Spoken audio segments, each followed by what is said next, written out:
Hello, everyone. I'm Dalton Burdett. I'm Nick Iricchio. And we are the Movie Nights. Well, some of them. If you're watching this because you want to hear our uncensored, unfiltered thoughts and opinions in the world of movies and entertainment, so kick back. Relax. And the Movie Nights Roundtable begins now.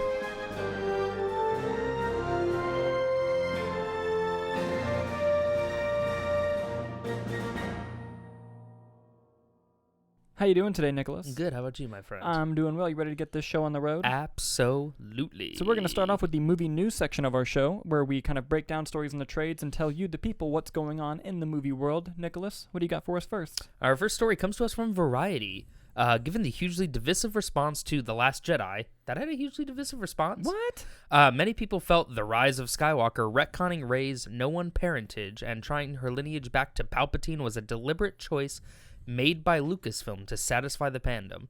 Rey herself, Daisy Ridley, recently weighed in on the retcon debate during an interview with Rolling Stone. So, yeah, basically this article comes out and, because sometimes you wake up and you choose violence, and that's what I did when I put this story in the little Google Drive that we have. So basically, oh my God, Daisy Ridley, the actress who plays Rey, she's promoting another project, and they asked her kind of about the kind of the retconning of Last Jedi into Rise of Skywalker, so on and so forth, and this is what she had to say.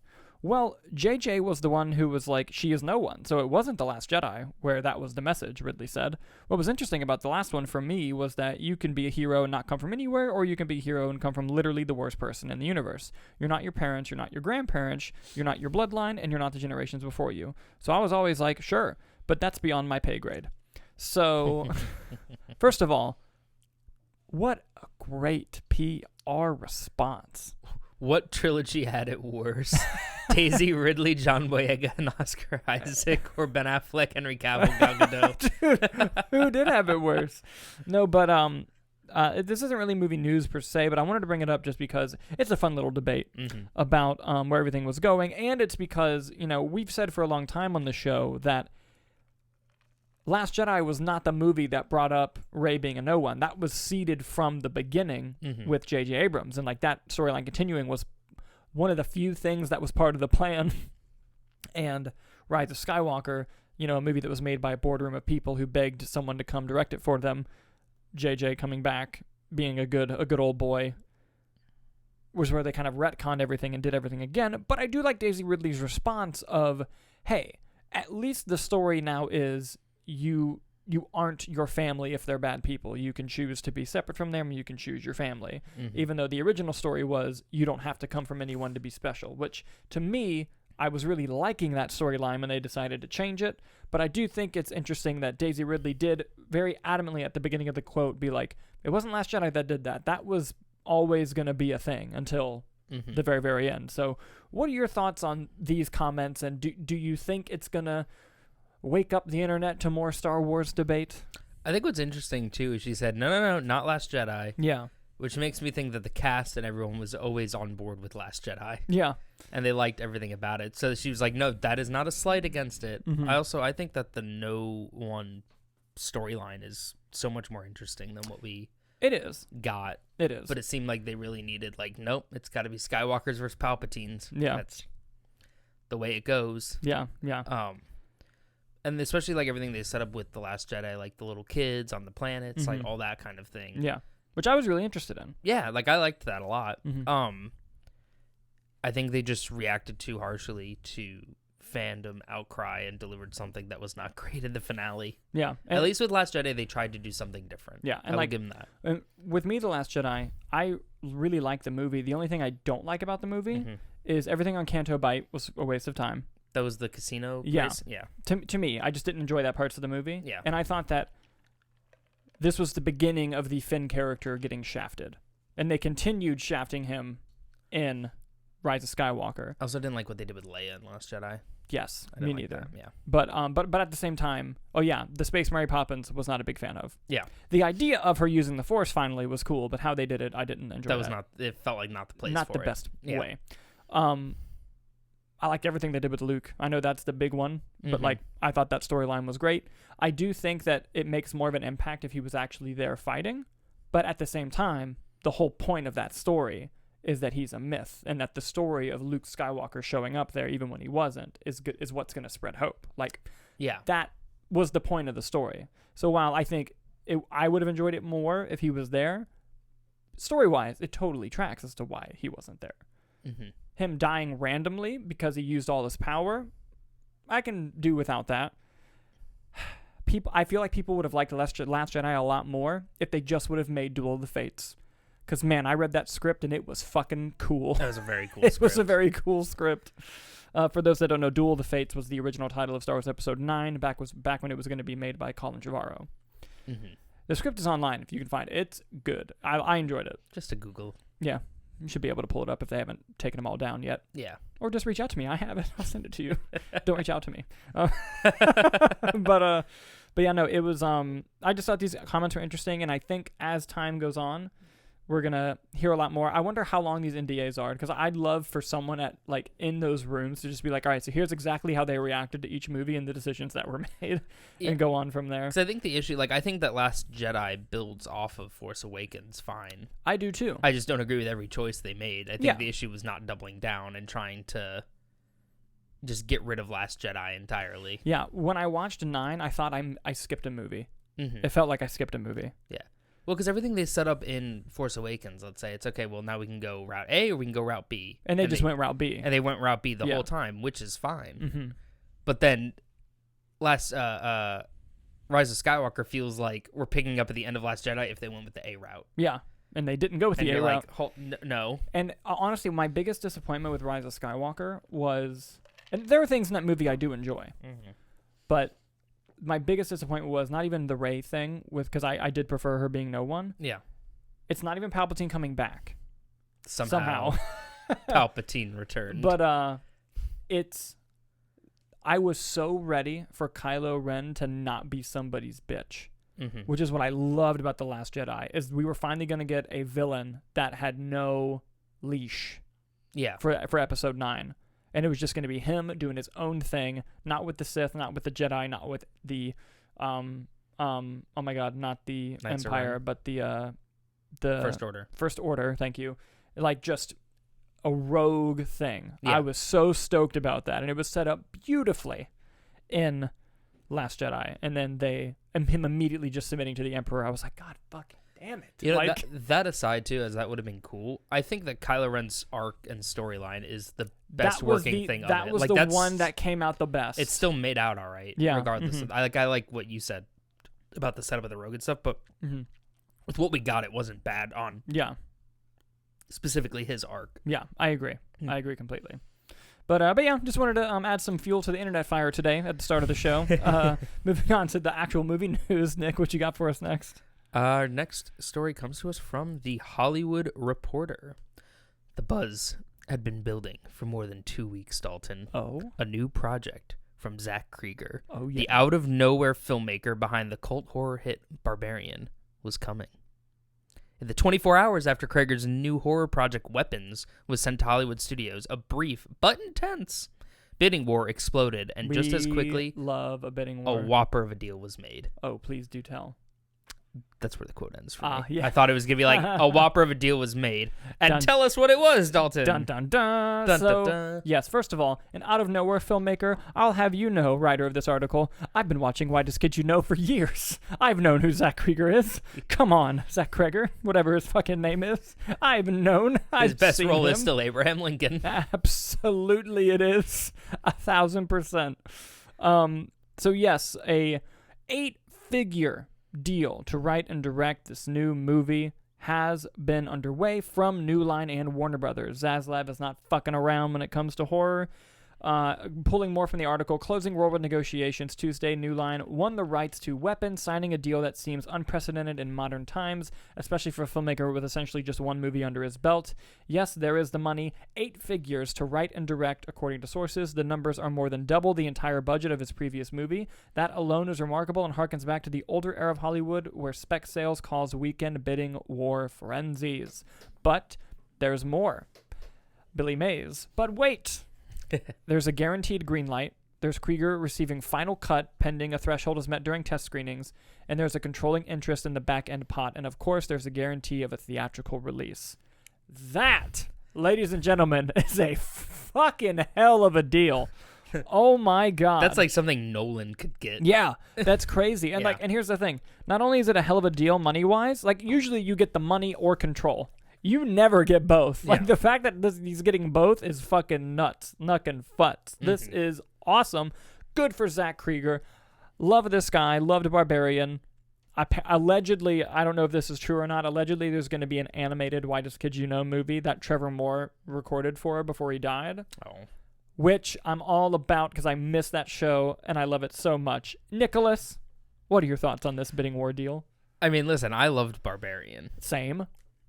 But, like, the idea of Barbarian having spawned this big of a deal is insane to me.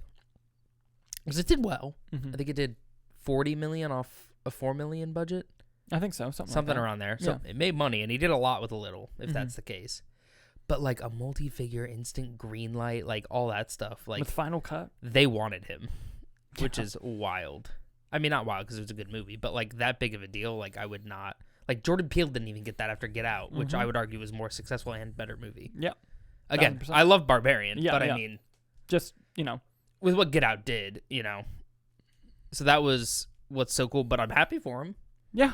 And I hope that he can handle big budgeted stuff like that. Because, I mean, if he's getting $10 million just to write and direct, the budget of this has to be sizable. Oh, yes. And not only that, I think this goes to show that Warner Brothers is trying very hard to backtrack the claims of scaring filmmakers away to being like, no. Back in history, we were the filmmaker studio, and that's what we're trying to be again under their new leadership. I don't think there's any info about the project either, right? Not really. So people are just... I mean, not public. Yeah. The studios read it, you know. That's wild.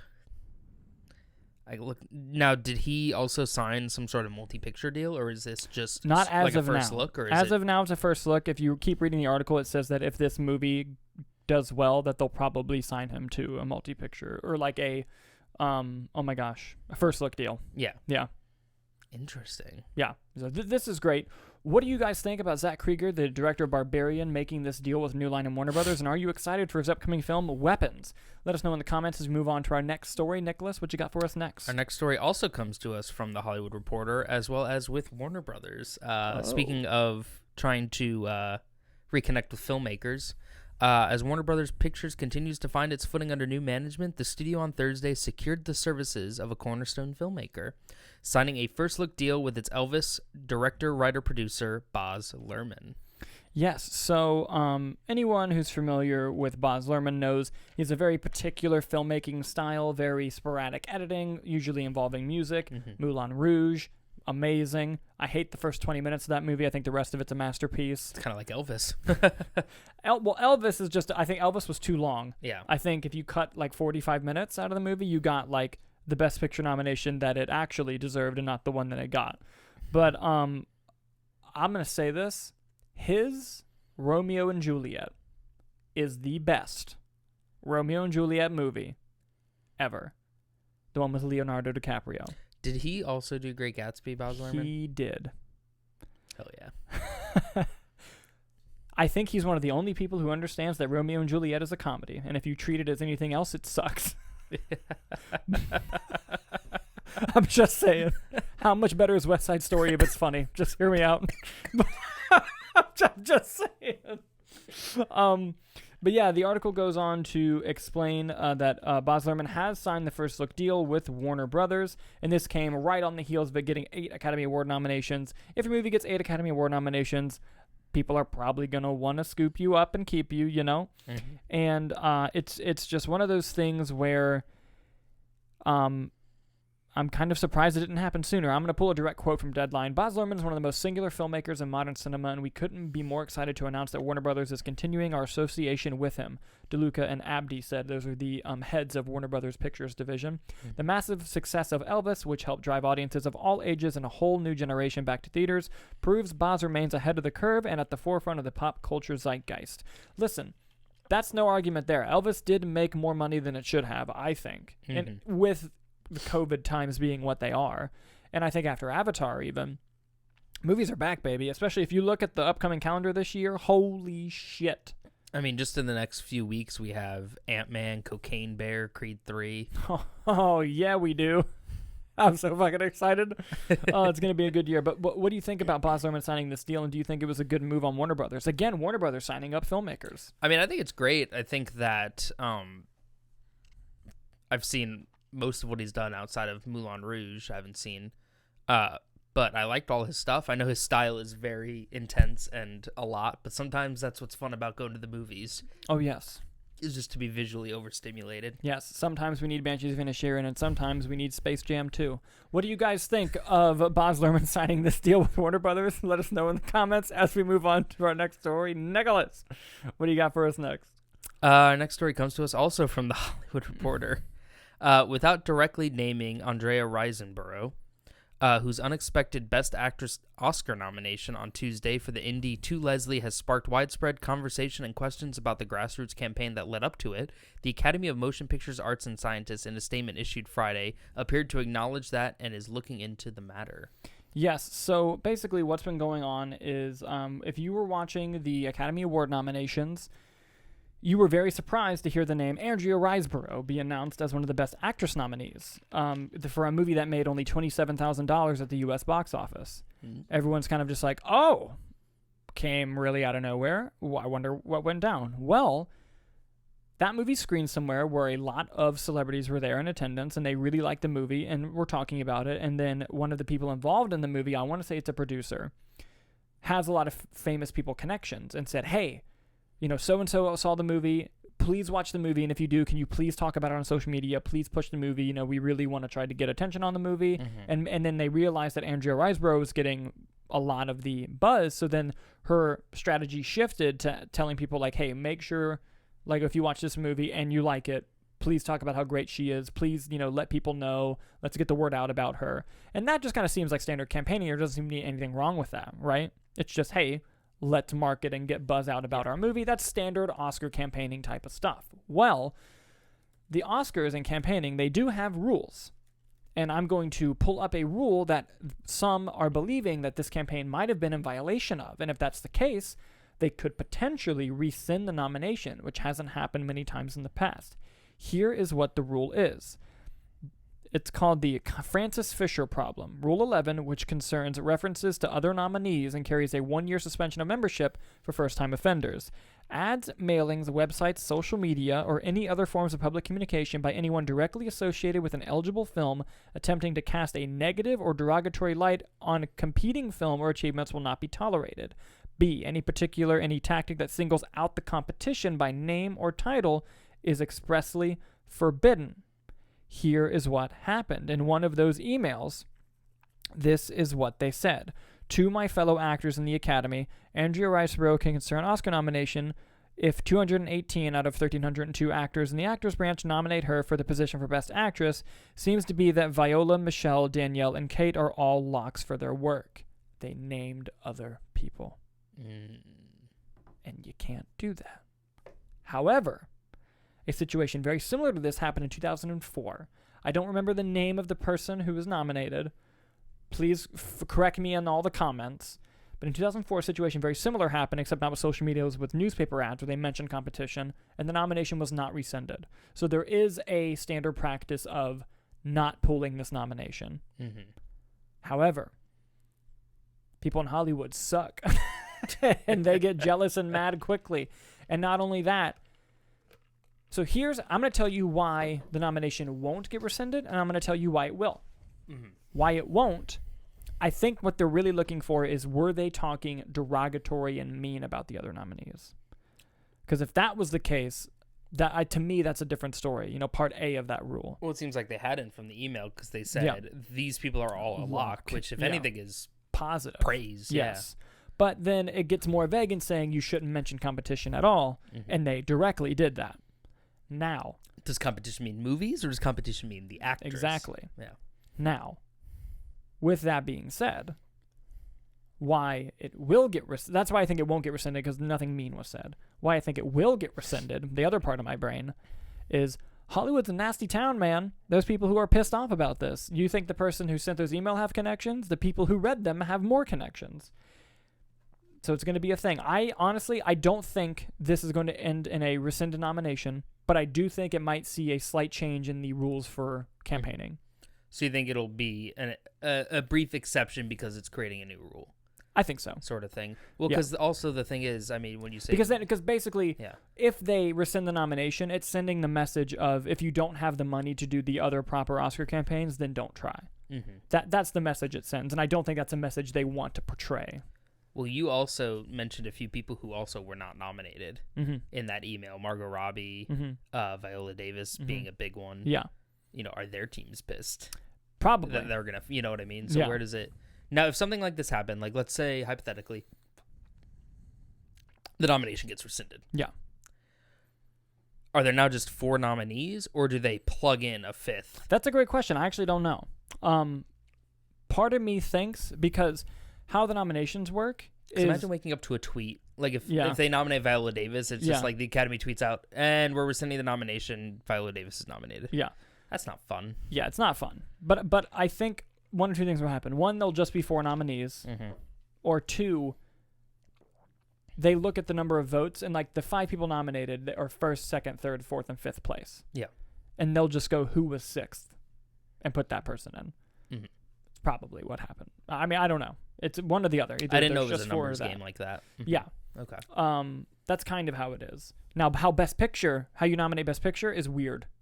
It's a tiered system. So... you pick 10 nominees, but you pick which one is your first choice, your second choice, and third choice. And you have to have a certain number of those votes to get nominated. It's pretty crazy, like how it works. Because Best Picture works different than the other branches. Just a quick thing. For the Oscar nominees, there's over 10,000 voting members. But how the nominations work, like let's go actors, for example, the acting portion of the Academy nominates the actors. The writing portion of the Academy nominates the writers, directors, production design, costume, all that. Everyone votes for Best Picture nominees. Everyone. And everyone votes for winners after the nominees happen. So nominations are in the groups. Or in the branches. Everyone. Yeah. Okay. Huh. Can you nominate yourself? Yeah. Or vote for yourself? I'm not going to quote that. I don't know. I just assumed, yeah. Like, I know Edgar Wright is a voting member of the Academy. Is he allowed to vote for himself if his movies get nominated? I actually don't know. Someone in the comments should let us know that. But yeah. Huh. I don't think it'll get rescinded. I don't think so either. I think if it did, it sends more of a negative message than if it wasn't. You know what I mean? Because it shows that just because you don't have the money means you can't win an Academy Exactly. Award when it should be based off of merit. Exactly. Merit and getting the word out, which is what they did. Yeah. Yeah. So what do you guys think about the Andrea Riseborough campaign kind of going under investigation by the Academy? Let us know in the comments. As we move on to the B-roll section of our show, what is the B-roll? That's an extension of the movie news section of our show where we just kind of give rapid-fire headlines and quick thoughts because we didn't have time to dive into the stories, but we still wanted to let you know what's coming. Nick, what's up first on the B-roll? Our first B-roll story comes to us from Variety. The Madonna biopic that we previously reported on the show is no longer happening because Madonna was actually going to direct it. And she said, nah, I'm going on a world tour instead. Let's all be happy she's no longer married to Guy Ritchie. Next. Oh, Julia Garner was set to star as well from Ozark and all that. Yeah. Next story comes to us from The Wrap. As it is loading, Violent Night 2 is in the works from Tommy Wirkola. We have time to really crack the script and figure out the story, the director told The Wrap.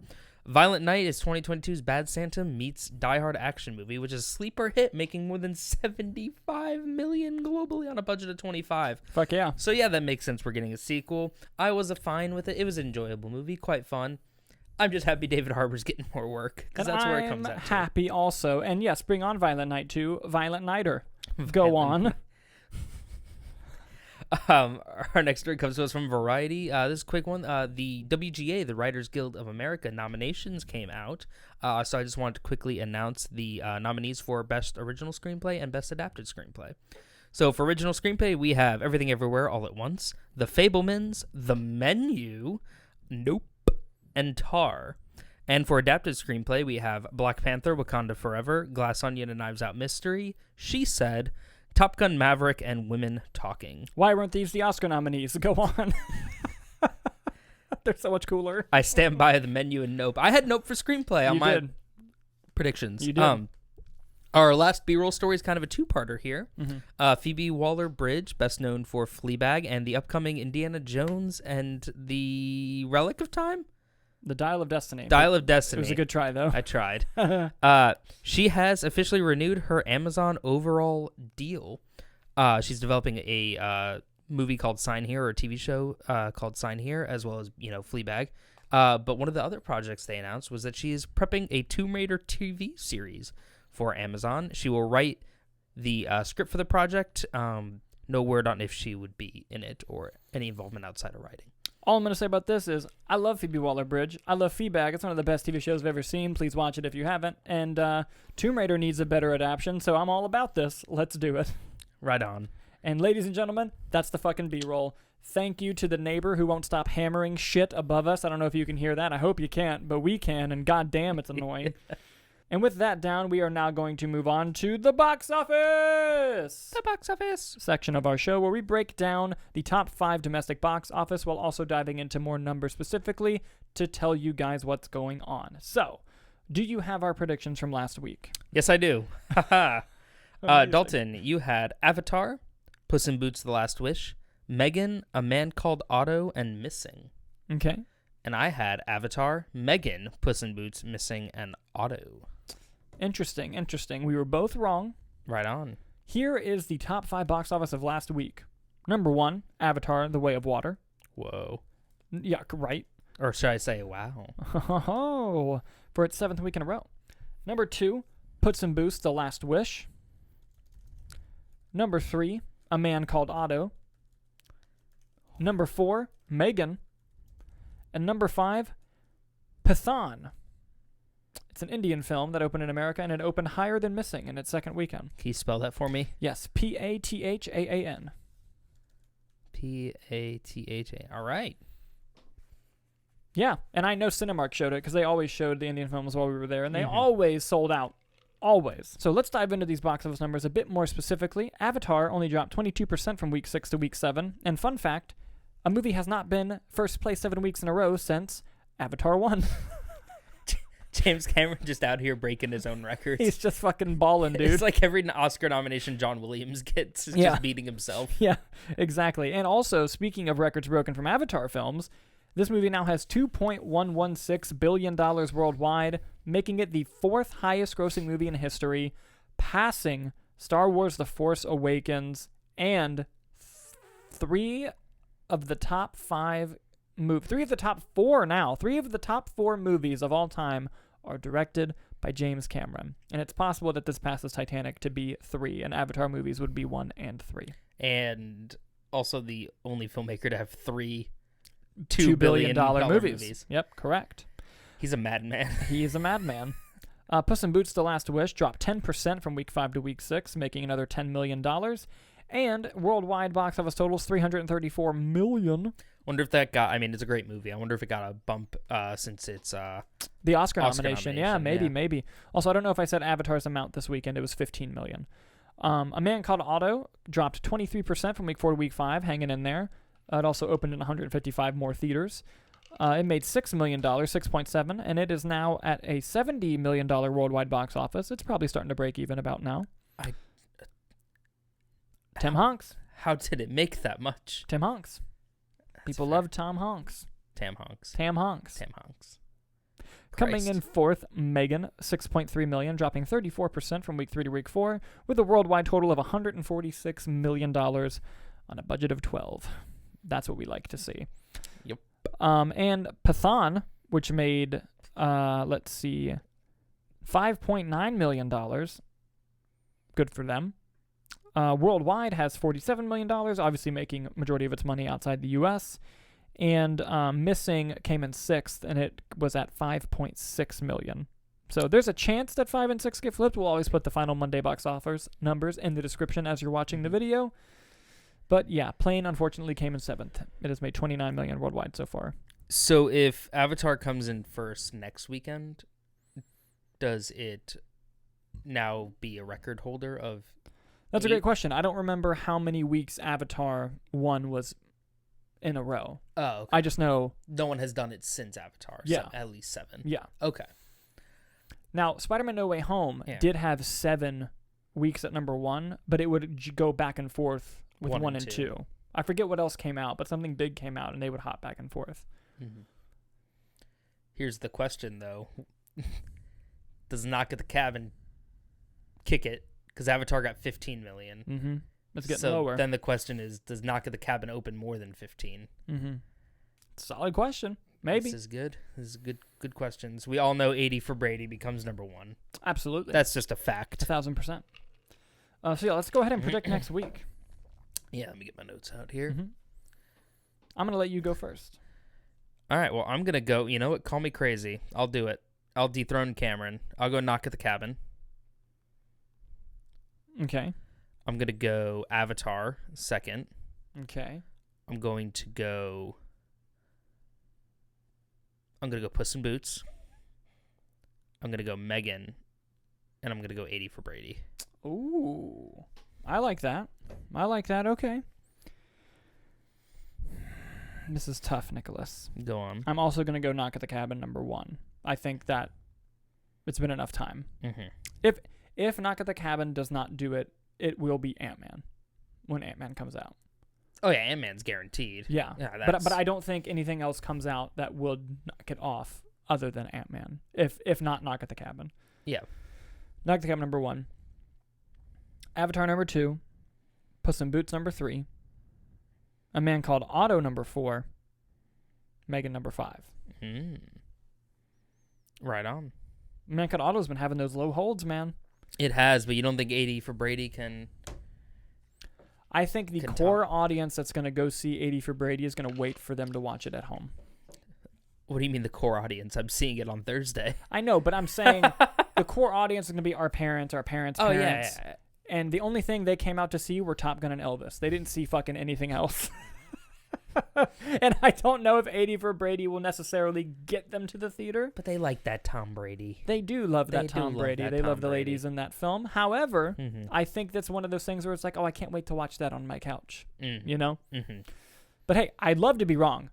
Nick, I would love for 80 for Brady to open to number fucking 1. I would love that more than anything in the world. There's no way. It's just not going to happen. No. But yeah, those are my predictions. Right on. And with that, we're now going to move on to the movie review section of our show. And hey, how the tables have turned. My, I have failed you all. I saw the movie, and then my car broke down right after. It was a hell of a night. But... Did you dip your toe into the infinity pool? Oh, I saw the infinity pool, good sir. He refused to tell me anything about it at this point, so everything he's going to say, I am hearing for the first time. That's right, I didn't talk about it. He refused. I kept going, how was it? And you would just change the subject. That's funny. I don't think you intended to either. I think your brain just scattered. Yep, that's exactly what happened. Listen, if you know anything about me, when my car goes down, forget all sense of rational thought. But anyway, Infinity Pool. This film is directed by the son of David Cronenberg. Yes. And I believe his son's name is... Brandon Cronenberg, thank you. So you know the type of movie that you're going to get when you watch it. I did not enjoy this movie. Does he very much follow his dad's kind of style? Or just... Yes and no. You just know you're getting something fucked up. In that sense, yes. You know you're getting something fucked up, but his style was very different. It was more experimental than his father. And I don't think... Here's what I'm going to say. If I'm not going to enjoy your movie, at least make it unique and not boring and bland. And this movie is anything but that. The movie is not boring. It's not bland. It's very much its own style, its own thing, has its own identity. It just didn't quite fully work for me. Mm-hmm. But let me talk about positive things, though, first. First of all, Mia Goth. Amazing in the movie. Skarsgård. I forget which one it is. Alexander Skarsgård. Amazing in the movie. Most of the performances are great. There are some not so great, but those two crush it in the film. The actual plot of the film, which I'll reveal, I'm not sure the trailers even reveal the plot of the film. The plot of the film is fucking awesome. Like, it's dark. The plot is very dark and makes you think and is very interesting. To me, they fumbled the ball in the execution. Okay. But the plot of the film and the two lead performances were really, really good. Liked them. There is shock value for the sake of shock value, and I don't think it's necessary for the story, which kind of also follows in his father's footsteps, which to some point, like, my audience were laughing. and I don't think you were supposed to. And now there's some where you are supposed to, and we did. But there are some where you certainly were not supposed to, and then they did. Oh my God, you know what this movie reminds me of? The entire runtime reminds me of the first half of Mandy. Oh, okay. It's kind of like that. Mm-hmm. Not as much as the first half of Mandy, but it's very much that style of movie. To tie it back, a great Andrea Riseborough performance in Mandy. Yes, correct. Okay, but yeah, like the solid color, like just kind of... Not even the visual style, but just like the type of movie it is. The type of feeling you have. Mm-hmm. It's just that. Okay. And they do have some experimental sequences in there. By the way, there's an NC-17 cut of this movie that I do want to see after watching it. Like, is that confirmed, or are you just... Oh, okay. Yeah. And I do want to see it. Mm-hmm. Just to... Because, like, I watched the R-rated, I'm like, what could have been worse? But, because there's some... It's gruesome. It's gruesome as balls, this movie. But, yeah, it's a very unique style, very unique stamp. It just didn't quite push the right buttons for me. It was paced fine. What I liked about the film is the characters were very distinct. Like Mia Goth's character, without getting into spoilers, if they recasted Harley Quinn down the line, I would want Mia Goth to play her, and it's because of this performance and the type of character she is in this story. Not even Pearl? I mean, Pearl's great, and you could see it there. But, like, this is the one where I'm like, I see it. Like, I see when other people talk about it. It's this performance. Okay. And because she controls... There's a scene... The inciting incident of the movie really kicks it off and is interesting, and she controls what's going on. Like, her character kind of steps up. And just seeing that shift, that change in her character was really interesting. And now, for those that don't want to know the plot of the movie at all, I'm literally just telling you the plot of the movie. I'm not going to tell you any spoilers, but I don't think the plot's been advertised. So if you don't want to know it, click away now. Thank you so much. But the plot of this movie is this. A bunch of rich people are at a third world country on vacation, and they can't leave the little vacation suite. They're told it's too dangerous. Do not leave it. Don't. Mia Goth... So, Skarsgård's there with his wife. Mia Goth's there with her husband. Him and Mia Goth kind of have a will they, won't they affair kind of thing going on. And then they invite them to go outside of the resort with them because they go every year, and it's this nice little beach they want to go to, right? Like, sure. They go to the beach. The inciting incident happens. I won't explain what it is. They get arrested. And the crime is pretty bad. I'll say that. And the guy comes into jail and talks to Skarsgård and says, all right, here's the deal. The punishment for your crime is execution. But we love tourism money, and we've made an excellent deal with the United States. We have a machine here that develops an exact clone copy of yourself, and we'll just kill that clone. But you have to watch it happen. That's the only stipulation. You got to be there for it. Mm-hmm. And then, as the movie goes along, these rich people discover there's no consequences to their actions. They can do whatever they want. They just keep cloning and murdering the clones throughout the movie. Mm-hmm. And that leads to some shenanigans that I'm not going to spoil for anyone. Mm-hmm.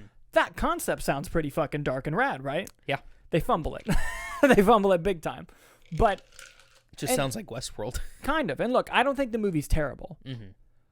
I think it really creatively swung for the fences, and to me, it struck out. Mm-hmm. But not to everyone. I'm sure there's people that are going to love it.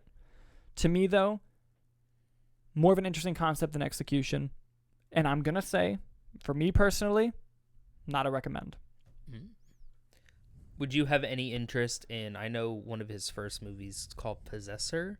I'd be interested in seeing I think it just came out on Hulu. I was curious if you were intrigued enough to want to watch like his first thing. I would be. I would be intrigued to watch it because the style of the film is not necessarily what I hated. Mm-hmm. I just think that style with this story didn't work. Okay.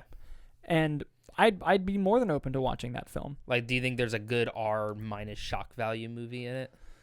Yeah. Or do you think it needs the shock? No. I mean, the shock wasn't really what was wrong with it. It was just It's hard to do it without spoiling it. Yeah. But the decisions it goes and the questions it wants you to ask, it keeps repeating beats and not moving the story forward. It keeps being stagnant. Okay. And it's stagnant for the sake of let me show you my style, but we're going to stop the movie to show you the style. Real ways, when the movie was moving along with the style, it was working. Mm-hmm. if that makes sense. Yeah. But yeah. There's something in the water at the Cronenberg house, isn't there? Oh yeah, there's definitely something going on. But yeah, have you guys seen Infinity Pool? Did you like Infinity Pool more than I did? Maybe you didn't. Let us know in the comments what you thought about the movie. And there's another section we're going to start adding to the show where we kind of keep it more relaxed and laid back and just kind of talked about what we watched last week. So Nick, what'd you watch last week? So I'm behind, actually. So I'm one episode behind on Last of Us, which I'm hoping to catch up with for this week. Which I haven't started watching at all just because I've been behind on everything. And the new Jason Segel show, Shrinking, came out. Oh, I heard about this. I plan on watching the first episode tonight. In terms of catch-up, or just watching in general, I had a really busy week this week, so not much. I rewatched Ant-Man and the Wasp Ant-Man and the Wasp. Just Ant-Man and the Wasp. In anticipation for Ant-Man and the Wasp Quantumania. Yeah. Solid. I still like it. Yeah. I also watched the Sea Beast, which is the Netflix one that's nominated for Best Animated Feature. How was that? I don't know why it's nominated. Okay, Really? It's not bad. A few thoughts on it. Actually, Kyler and I got into a text debate over it. And I did it halfway through the movie, so I didn't know how it ended. Yeah. The animation is nice. The story's kind of eh. Their climax is very anticlimactic. But there was no climax to justify the ending. Okay. If that makes sense. Kind of. They kind of just capture a sea beast. And then there's like a lot of talking at the end. Mm-hmm. But like the way they capture the sea beast is super quick and dumb. Gotcha. So had that been like an epic thing, then you can get, I think, the talking ending. Yeah. Because I did like it, but nothing justified that as a climax. I gotcha. Underwhelming. Minions Rise of Gru should have been nominated. I stand by it. What did Kyler think of it? He also did not like it. Okay. Yeah. And again, I think he gave it like 1.5 stars on Letterboxd, and I was only halfway through the movie, and I'm like, I just disagree so far. Yeah. And finishing it, I still disagree. I think it's a little higher than that. Yeah. But it's not like a 3.5. I don't think. I got you. Okay. Cool. Yeah, I think that's everything I watched this week. Again, super busy this week, so I didn't really get a chance to sit down. I had a whole lot going on with Infinity Pool and my car breaking down and stuff. So the only thing I watched this week was a season of Survivor from like 2005. Hannah sometimes will watch Survivor because it's the only reality type show that I'll make it through. Mm-hmm. She won't watch Wipeout with me. but that's the best one. I know. But we're watching like season 16, and it's like the newcomers, like new people doing Survivor, and like the two tribes were like the newcomers, and it was people who had done the show before, but they weren't winners. They just had done the show before. It was fans versus favorites. That's what it was called. And it's been, and like for Survivor, it's been fun. It's been good. We have 3 episodes left. We'll probably finish it this week. Still haven't finished Andor. How? Listen. I want to. This is not something where it's like, oh, I try I know. so many times throughout my week where like, all right, this Wednesday night, like I'm going to sit down and I'm going to watch fucking Andor. I'm going to fucking finish it because I love it so far. And then something will come up like, oh, let's have a meeting. Can you do Wednesday night? And I'm like, fucking motherfucker, like, fine, I'll do Wednesday. But it's just, it keeps happening. I will finish it before Mandalorian comes out. Mm-hmm. I will finish it. Oh, you know what else I watched? I watched the first episode of season 2 of The Mighty Ducks Game Changers. How was that? Emilio's not on the show anymore. Yeah. Spoiler alert. What the fuck? Why am I watching Mighty Ducks if I'm not there for Emilio? Uh-huh. Our boy did cameo again in the first episode, though. He did? Oh, yeah. Good. Oh, yeah. Good, not good. Emilio. Eldon. Yeah. Good. Foggy Nelson, baby. He showed up. I was like, good. Yeah. Oh, I got Victoria hooked on Daredevil. She's already started season 3. Mm-hmm. And we were talking about, like, I'm like, yeah, they really haven't said if the new one's going to be canon or not. And she goes, her first question out of her mouth, are they going to recast Foggy? I was like, I hope not. He's the best. Yeah. He's incredible. Yeah. Amazing. But yeah, man, I'm going to try to watch some other movies. I know that new Eddie Murphy, Jonah Hill movie is out on Netflix, and I'm going to try to watch that.